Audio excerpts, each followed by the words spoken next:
Hello मेरे प्रिय दोस्तों और प्यारे प्यारे छात्र और छात्राएं। मैं इमाम सर सोशल साइंस क्लासेस में आप लोगों का तहे दिल से स्वागत करता हूं। मैं इतिहास का यूरोपीय राष्ट्रवाद इकाई 1 वर्ग 10 बिहार बोर्ड के लिए कुछ महत्वपूर्ण प्रश्न लेकर के आया हूं, जो इस प्रकार है।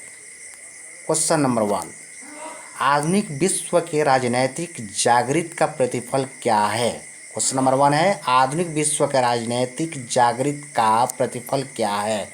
इसका आंसर होगा राष्ट्रवाद। इसका आंसर होगा राष्ट्रवाद। क्वेश्चन नंबर 2, प्रश्न संख्या 2, राष्ट्रवाद की भावना का बीजारोपण कहाँ हुआ था? राष्ट्रवाद की भावना का बीजारोपण कहाँ हुआ था? यूरोप में। आंसर होगा यूरोप में। नेक्स्ट क्वेश्चन, राष्ट्रवाद की भावना का बीजारोपण किस काल से हो चुका था? राष्ट्रवाद की भावना का बीजारोपण किस काल से हो चुका था? पुनः जागरण काल से। नेक्स्ट क्वेश्चन,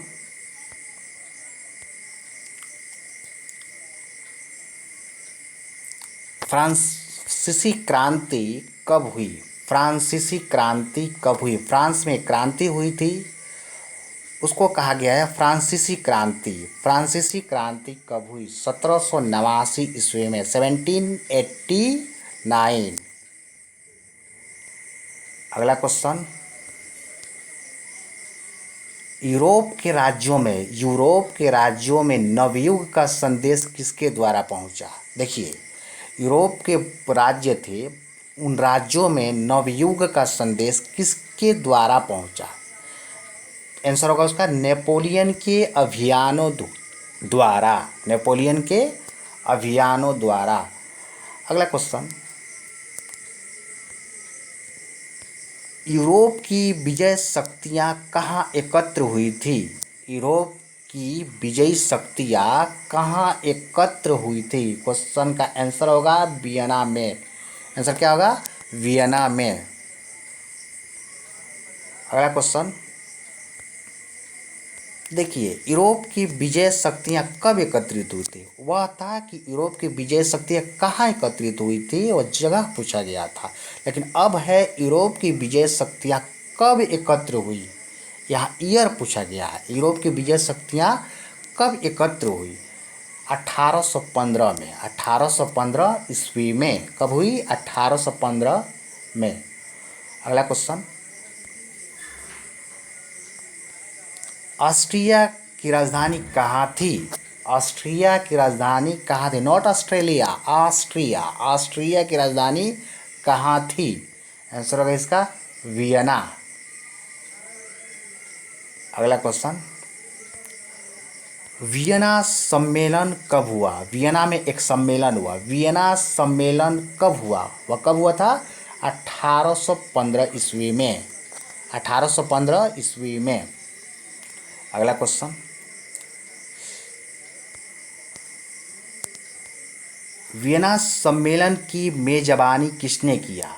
वियना सम्मेलन की मेजबानी किसने किया? आंसर होगा इसका मेटरनिख।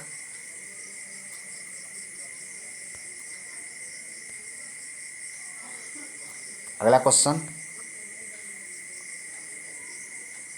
रुक जाइए थोड़ा देर। मेटरनिख कहाँ का चांसलर था? मेटरनिख कौन था? चांसलर था। लेकिन किस जगह का था? कहाँ का था? ऑस्ट्रिया का चांसलर था। कहाँ का? ऑस्ट्रिया का चांसलर था। अगला क्वेश्चन, मेटरनिख कैसा था? मेटरनिख कैसा था? घोर प्रतिक्रियावादी था। कैसा था? घोर प्रतिक्रियावादी। अगला क्वेश्चन,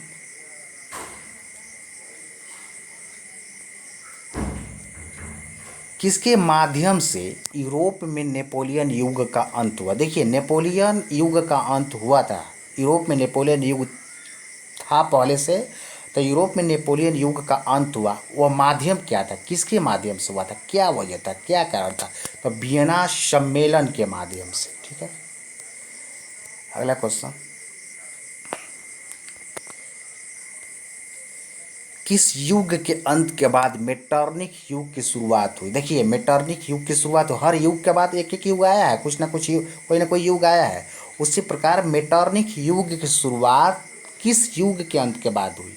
कौन ऐसा युग पहले से चल रहा था जिसकी अंत हुई और मेटरनिक युग की शुरुआत हुई? आंसर होगा नेपोलियन युग के अंत के बाद। क्या होगा? नेपोलियन युग के अंत के बाद। Next question,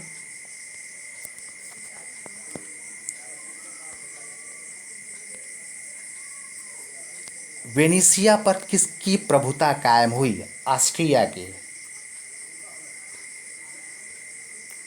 next question, Germany में कितने रियासतों का संघ कायम रहा? जर्मनी में रियासतों का संघ कायम था, लेकिन वो कितने रियासत थे जर्मनी में उस समय? कितने रियासतों का संघ कायम था? तो आंसर होगा 39 रियासतों का, 39, 39 रियासतों का। नेक्स्ट क्वेश्चन, लुई 18वां कहाँ का राजा बना? लुई 18वां राजा बना था, वह कहाँ का राजा बना था? फ्रांस का राजा। अगला क्वेश्चन, संवैधानिक घोषणा पत्र कब जारी किए गए? देखिए, संवैधानिक घोषणा पत्र जारी किए गए थे, लेकिन कब किए गए थे? 2 जून 1814 ईस्वी को।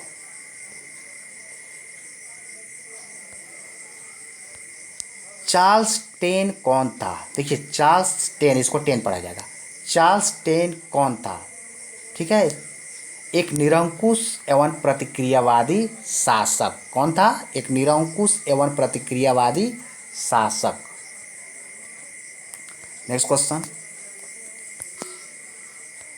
फ्रांस में गृह युद्ध कब आरंभ हुआ? देखिए, फ्रांस में गृह युद्ध आरंभ हुआ था, लेकिन कब हुआ था? फ्रांस में एक युद्ध हुआ था जिसका नाम था गृह युद्ध, आरंभ हुआ कब हुआ था?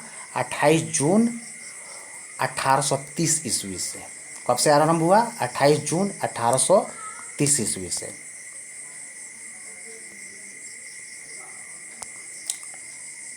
ठीक है,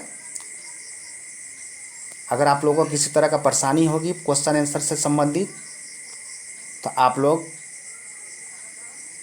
मेरे पास शेयर कर सकते हैं प्रॉब्लम को। और देखिए, जो मैं क्वेश्चन आंसर भेज रहा हूँ, इसको आप लोग नोट करते जाइए, कॉपी में नोट कर लीजिए और इसका तैयारी कीजिए बढ़िया से। परीक्षा में इसमें से 90% आएगा। आप लोग परीक्षा देकर देख लीजिएगा, आप लोग को पता चल जाएगा। ठीक है, उसके बाद हमको जो कमेंट करना होगा कीजिएगा।